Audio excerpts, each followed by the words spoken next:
ఒక్కసారి కొమ్మూరి గోల్డ్ కి కాల్ చేయండి. తాకట్లో ఉన్న మీ బంగారాన్ని విడిపించి మార్కెట్ ప్రైస్ కి వాళ్ళు కొనుక్కుని మిగతా డబ్బులు మీకు ఇచ్చేస్తారు. హలో అండి, అందరికీ నమస్కారం. దేశంలో గ్యాస్ కొరత, సరే పెట్రోల్ డీజిల్ కొరత కూడా రాబోతుందని, పెట్రోల్ డీజిల్ ధరలు విపరీతంగా పెరగబోతున్నాయని, పెరిగినా సరే డబ్బులు పెట్టడానికి జనం సిద్ధంగా ఉన్నా సరే పెట్రోల్ డీజిల్ దొరకని పరిస్థితి ఏర్పడబోతుందని ప్రచారాలు జరుగుతున్నాయి. ఈ ప్రచారాన్ని నమ్మకండి. పెట్రోల్ డీజిల్ కొరత రాకపోవచ్చు, కానీ రేట్లు పెరిగే అవకాశం ఉండొచ్చు. సరే అంటే నేను కొరత ఉంది అని చెప్పడం అంటే ప్రజల్ని భయపెట్టడం అవుతుంది. వస్తుంది, కొంత ఇబ్బంది అయితే వస్తుంది, ఇబ్బంది రాదు అని నేను చెప్పట్లే. కానీ గ్యాస్ కొరత గురించి ఈ దేశంలోనే మొట్టమొదటిగా చెప్పిన వ్యక్తిని నేను. దేశంలోనే మొట్టమొదటిగా చెప్పిన వ్యక్తిని నేను. నిజానికి నేను చెప్పినాడే ప్రభుత్వం మేల్కొని కనుక ఉంటే గ్యాస్ సమస్య ఇంత తీవ్రం కాకుండా ఉండేది. గ్యాస్ కొరత అనేది ఇంత తీవ్రం కాకుండా ఉండేది. నిజానికి ఇప్పుడు ప్రజెంట్ దేశంలో నడుస్తుంది ఏంటంటే, అంటే ప్రభుత్వం ఏమో అసలు గ్యాస్ కొరత లేదు అని చెప్తుంది, కానీ రియాలిటీలో గ్యాస్ కొరత కనపడుతున్న గ్యాస్ కొరత నిజం. ప్రభుత్వం చెప్తున్న గ్యాస్ కొరత లేదు అనే దాంట్లో కూడా కొంత నిజం ఉంది. అదేంటి విచిత్రంగా రెండు వాదనలు ఎట్ట కరెక్ట్ అవుతాయి అని మీరు అనుకోవచ్చు. ఎలా కరెక్ట్ అవుతాయి అంటే, దేశంలో ఒక పావల సమస్య ఉన్నమాట వాస్తవం. ఈ పావల సమస్యని గ్యాస్ ఏజెన్సీలు ముప్పావుల సమస్యగా క్రియేట్ చేస్తున్నాయి. గ్యాస్ని బ్లాక్ చేసి పడేస్తున్నాయి. నేను హైదరాబాద్లో కొంతమంది వాటర్స్ వీళ్ళు చెప్తా ఉన్నారు, సార్ మేము గ్యాసు మామూలుగా కమర్షియల్ గ్యాస్ సిలిండర్ 1800 అంట, 4800 పెట్టి బ్లాక్లో కొనుక్కుంటున్నారట. 4800 పెడితే గ్యాస్ ఎక్కడి నుంచి వస్తుంది? ఇప్పుడు 1800 అమ్మేది 4800 అమ్ముతుండు కొరత చూపించి. గ్యాస్ కొంత దొరుకుతుంది, కానీ ఎక్కువ రేటు దొరుకుతుంది. అంటే చూడండి, గ్యాస్ను బ్లాక్ చేస్తున్నారు. ఇక గ్యాస్ లేదు అన్నదాన్ని క్రియేట్ చేస్తున్నారు. నిజమే, సమస్య లేదని చెప్పండి, సమస్య కొంత ఉంది. ఆ సమస్యను అడ్డం పెట్టుకొని, రియాలిటీని అడ్డం పెట్టుకొని బ్లాక్ మార్కెటింగ్ చేసుకుంటున్న ఏజెన్సీలు 1800 ఖర్చు అయ్యేటువంటి గ్యాస్ సిలిండర్ 4800 అమ్ముతున్నారు అంటే పరిస్థితి ఎంత భయంకరంగా ఉందో. మళ్ళీ నేను చెప్తుంది హైదరాబాద్లో, బయట నగరాల్లో ఎలా ఉందో నాకు తెలియదు. ఇక్కడ కొంతమందితో మాట్లాడినప్పుడు నాకు తెలిసిన విషయాన్ని మీతో షేర్ చేసుకుంటున్నాను. ఇప్పుడు మనం వార్తలు వింటున్నాం, బెంగళూరులో కొన్ని హోటల్స్ ఆల్రెడీ మూతపడ్డాయి, పీజీ హాస్టల్స్ భోజనాలు ఇవ్వలేమని చెప్పేశాయి. లేదు మిగతా చోట్ల కూడా. ఇప్పుడు నేను కూర్చొని మాట్లాడుతున్నటువంటి మనం టీవీలో కూడా మాకు భోజనం మధ్యాహ్నం మా ఎంప్లాయీస్ అందరికీ భోజనం పెట్టడం అనేటువంటిది మా సంస్థకు ఉన్నటువంటి మొదటి నుంచి ఉన్న లక్షణం. కానీ మాకు భోజనం సప్లై చేసేవాళ్ళు కూడా సరే ఇబ్బంది అవుతుందని చెప్తున్నారు. గ్యాస్ ఇబ్బంది అవుతుంది, సప్లైకి ఇబ్బంది అవుతుంది, భోజనాలు సప్లైకి అని చెప్తున్నారు. అంటే రియాలిటీ అది మనకు కనపడుతుంది. సమస్య కళ్ళ ముందు కనపడుతుంది, సమస్య కనపడుతున్న సమస్యను కనపడట్లేదని చెప్పకూడదు. రియాలిటీలో దేశంలో సమస్య ఉంది, ప్రభుత్వం దాన్ని ఒప్పుకొని తీరాలి. కాకపోతే సమస్యను ఎక్కువగా క్రియేట్ చేసే ప్రయత్నం గ్యాస్ ఏజెన్సీలు చేస్తున్నాయి, దాని మీద చర్యలు తీసుకోవాలి. అంటే వాళ్ళ విషయంలో ముందుగానే ప్రభుత్వం మేల్కొని ఉంటే సమస్యని వాడుకునే వాళ్ళు ఉంటారు అనేటువంటి విషయాన్ని ముందే గమనించి కనుక ఉంటే, సమస్య రాబోతుందని కనుక ప్రభుత్వం ముందే మేల్కొని ఉంటే ఇవాళ మరీ సమస్య ఎక్కువగా కనపడేది కాదేమో.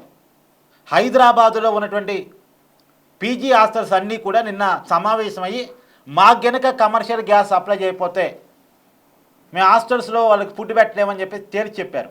హైదరాబాదులో లక్షలాది మంది స్టూడెంట్స్ కావచ్చు, జాబ్ హోల్డర్స్ కావచ్చు, హాస్టల్స్లో ఉండి తింటూ వాళ్ళ జాబులు చేసుకుంటూ ఉంటారు.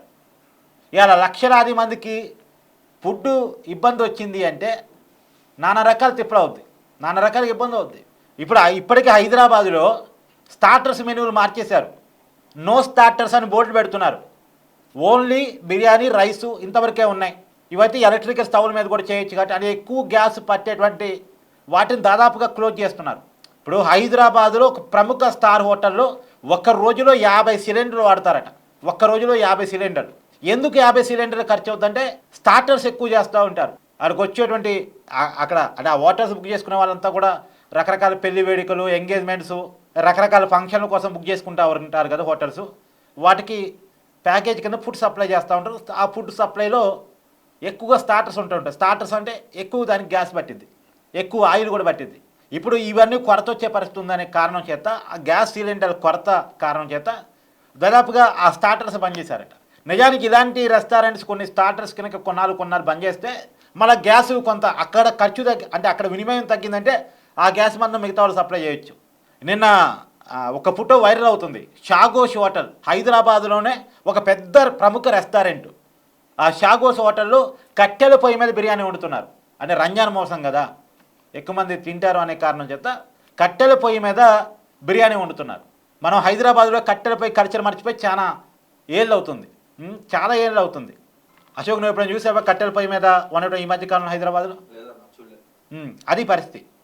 హైదరాబాద్లోనే పుట్టి పెరిగాడు కెమెరామెన్, కానీ తను పుట్టి పెరిగిన తర్వాత చాలా ఏళ్ళ నుంచి హైదరాబాద్లో కట్టెల పొయ్యి చూడలేదు, కానీ ఇవాళ చూస్తున్నాం. చాలా రెస్టారెంట్స్, హోటల్స్ ఎలక్ట్రిక్ స్టవ్లు కొనుగోలు చేసి దాని మీద ఫుడ్ వండుతున్నాయి.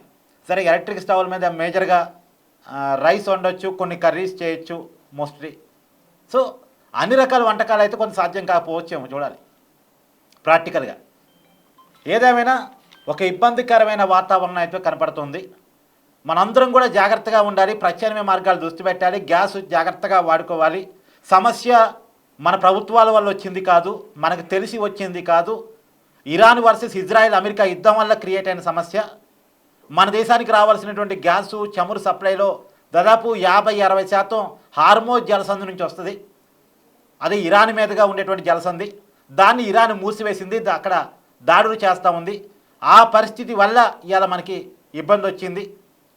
గ్యాస్ సప్లై ఆగిపోవటం ఫలితంగా, చమురు సప్లై ఆగిపోవటం ఫలితంగా. సరే, చమురు విషయంలో కొంత మనకి రష్యా సహకారం ఉంది కాబట్టి, రష్యా నుంచి కొనుగోలు చేస్తున్నాం కాబట్టి చమురు ఇబ్బంది అంతగా రాకపోవచ్చు, చూద్దాం ప్రాక్టికల్గా రాబోయే కాలంలో. కానీ గ్యాస్ సమస్య అయితే ఉంది. ఉన్నదాన్ని ఇంకొద్దిగా పెంచి గ్యాస్ ఏజెన్సీలు చూపిస్తున్నాయి. ప్రభుత్వం కూడా నిన్న రియాక్ట్ అయింది. గ్యాస్ ఉత్పత్తిని పెంచుతున్న దేశంలో ఉత్పత్తి సామర్థ్యం మామూలుగా ఇచ్చిన పర్మిషన్స్ కంటే కూడా ఎక్కువ సామర్థ్యంతో గ్యాసుని ఉత్పత్తి చేస్తున్నారు. సో ఏది ఏమైనా సమస్యని షార్ట్అవుట్ చేయడానికి అన్ని రకాల ప్రయత్నాలు జరుగుతున్నాయి. మోస్ట్లీ ఇంకొక వారం 10 రోజుల్లో యుద్ధం కూడా ముగింపు తీసుకొచ్చిద్ది అనేటువంటి ఒక ఆశ కూడా కనపడతా ఉంది. సో కొద్దిగా మనం ఓపిక పడితే, సహనంగా ఉన్న వనరులని జాగ్రత్తగా వాడుకుంటే, ఇప్పుడు ఎవరికి వాళ్ళు గ్యాసు అయిపోతుందని కారణం చేత గ్యాసు బండ ఉన్నప్పటికీ కూడా స్టోర్ చేసుకునే ప్రయత్నాలు చేయకండి. స్టోర్ చేసి అంటే ముందే అందరూ స్టోర్ చేసుకునే ప్రయత్నాలు చేస్తే నిజంగానే కొరత ఏర్పడుద్ది, నిజంగానే ఇబ్బంది ఏర్పడుద్ది. ఒక్కసారిగా ఏదో కొరత వస్తుందనగానే మన డిమాండ్ ఒక్కసారిగా పెరిగిపోయింది. ఇప్పుడు నేను చూస్తున్నా వంట నూనెకి ఇబ్బంది వస్తుందని చెప్పేసి మామూలుగా విజేత, రత్నదీప్ ఈ షాపింగ్ మాల్స్ ఉంటాయి కదా, ఈ షాపింగ్ మాల్స్లో ఉన్నటువంటి ఆయిల్ మొత్తాన్ని కూడా కొనుగోలు చేసేస్తున్నారు. ఒక్కొక్కరు 2-3 క్యాన్లు కొనుగోలు చేసేస్తున్నారు. ఒక్కసారిగా అందరూ 2-3 క్యాన్లు కొన్నారు అంటే రేపటి రోజున లేటుగా మేల్కొని ఆయిల్ కొందాం అనుకునేవాడికి ఆయిల్ దొరకదు.